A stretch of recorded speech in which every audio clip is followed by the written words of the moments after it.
Let's go! Aha! Harold Perkins, 5-star linebacker, visits Baton Rouge. He gets the royal treatment, but we got to look at his film. We got to see who LSU is competing with for Harold Perkins. But also at the end of the video, I'm going to give you my thoughts on the college football playoff news. Let's go! Let's go! Let's see what we have here. What? Are you freaking kidding me? What is that? This first play's insane. I know, I think I've seen this before. I think I've actually watched his huddle before, his junior tape here. Beats the tackle to the inside, just rips it clean, and houses it. I mean, he makes that look so easy. Okay, we got to throw in the flats here. Oh, okay, yeah, I've seen this tape. A spin move, broken tackle, and then he houses it. Wow. Yeah, this is, that's a pretty insane way to start your highlight tape. Oh, you got to throw it hot, QB. Had the running back in the flat, and Harold Perkins takes care of business. That business, baby. Also coming off the edge here. And I know that the other plays are more impressive. Obviously, cutting back as a runner, he's not going to be able to obviously do that because he's not going to play running back in theory.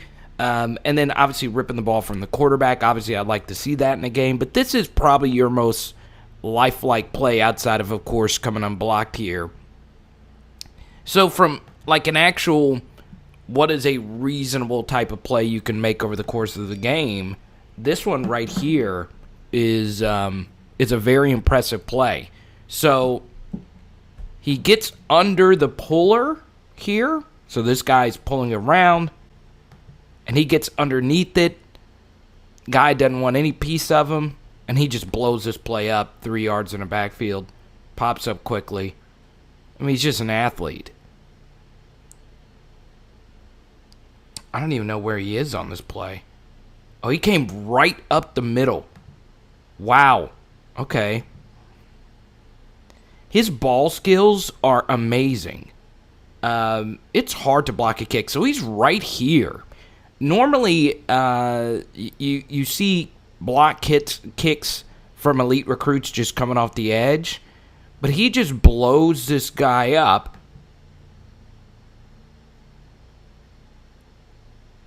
And just blocks his kick. I mean, he is a ball player. So far in this tape, we've seen him make 5 different types of plays. And then he catches this ball in the flat, cuts back. I mean, it's insane.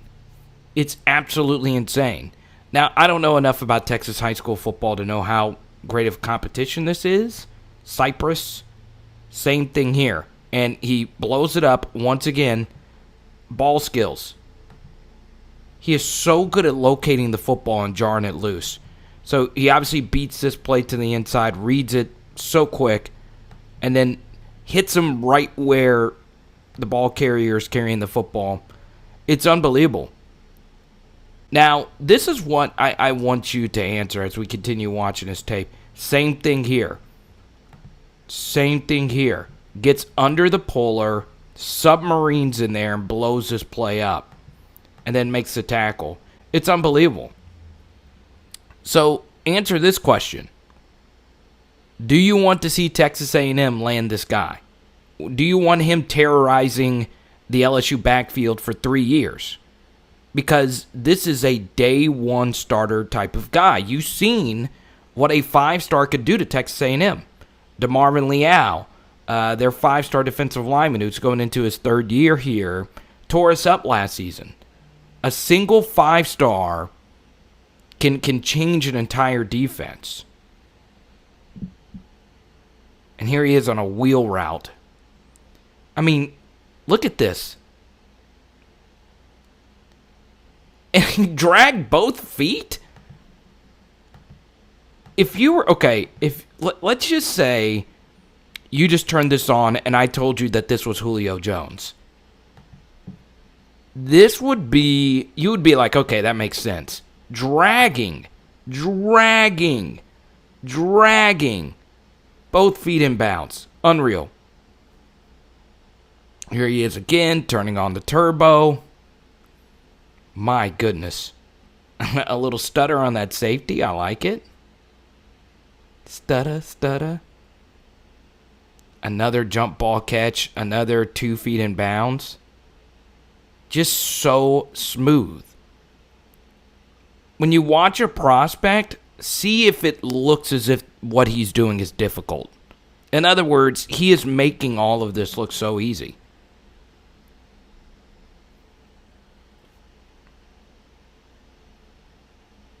Great play.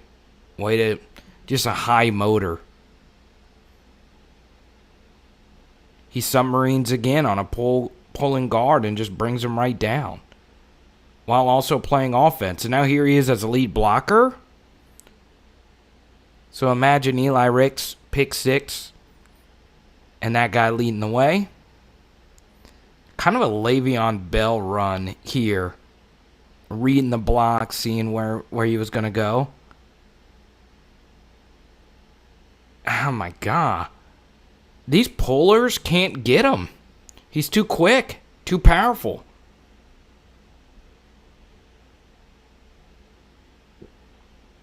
I'm not sure if that was a puller or not, but still, he gets underneath these blocks so easy. Same thing here. So this is some pretty good awareness. So the quarterback thought Harold Perkins was going to go underneath this. Perkins reads that and then gets upfield to not lose contain. Okay, you see that plant right here? So he sees that the quarterback is going to go this way instead of stepping up, and he goes with them. And then quarterback is lucky to still have the ball in his hands. Stops, ball skills, and he get a pick. Got a pick out of that. Once again, ball skills. The ball just sticks to his hands. It's unbelievable. He's a lot better than what I initially thought. Obviously, this is the first time I'm watching his huddle. The first time I think I watched it like a month ago. Or 2 weeks ago, something like that. My days are getting messed up. Ooh.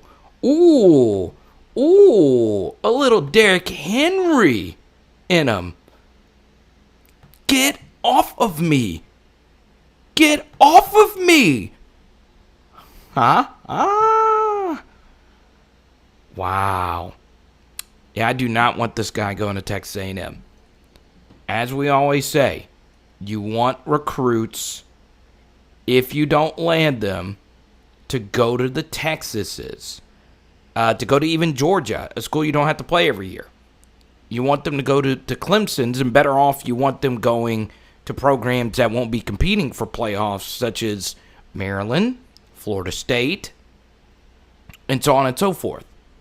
But if Harold Perkins doesn't choose LSU, based on his 247 profile, looks as if it's going to be a Texas and Texas A&M race. And this is what you got to answer. Looking at you right now. Do you want this guy playing for the Aggies? It's good to see them having a good time dancing on their visit. And this is from Harold Perkins' uncle. So some behind-the-scenes shots. We'll get to this photo with Durante Jones and Blake Baker in just a second.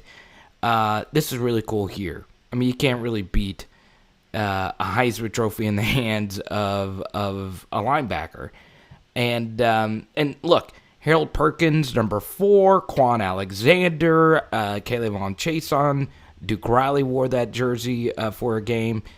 Go all the way back to Charles Alexander, albeit a different position there. So, yeah, Jai Eugene, whoever you want to mention, that would look obviously really good.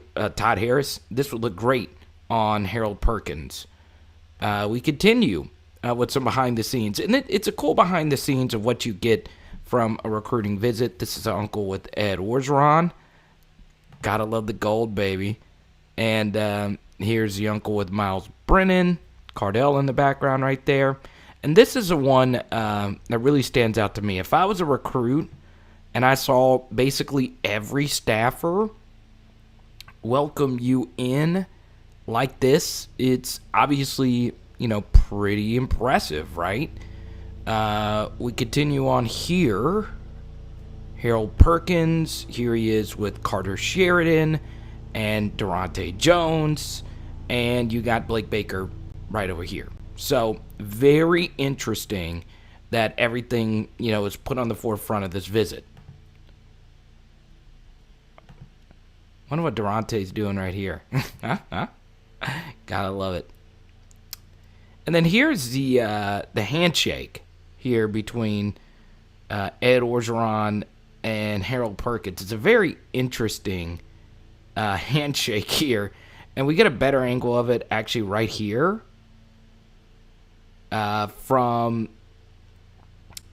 DP Training 1. It's Robbie Green, who runs a training facility in New Orleans.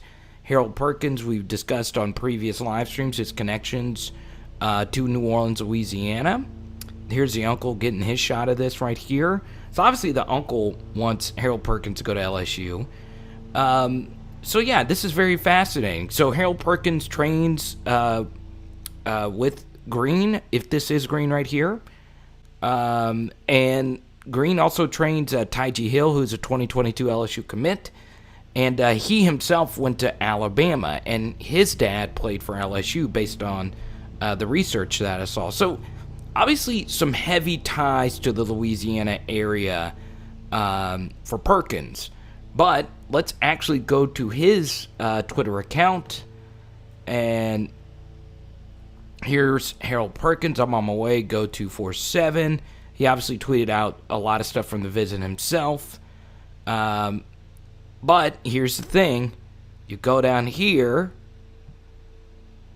and doing the gritty LSU's dance with Texas A&M. I just find that fascinating that Justin Jefferson made this dance so popular that now our SEC West rivals are doing this. Love the gritty. And by the way, follow LAH Gritty 2 times because he is the originator of the... Look, when you actually look at Harold Perkins' recruitment, where he is in Cypress, Texas, he's an hour away from College Station. Also know Texas, the Longhorns are in his recruitment, 2 hours away from Cypress. And then LSU, a little bit farther of a drive there to Baton Rouge. But LSU does have a chance, obviously, with his ties to Louisiana. Even though, based on everything that I've read, Texas A&M is a school to beat. So we'll see what happens. I totally get it. Texas A&M's a great university, but you want to win national championships, you go to LSU. I mean, come on. We know that, right? But, yeah, this recruitment is not over.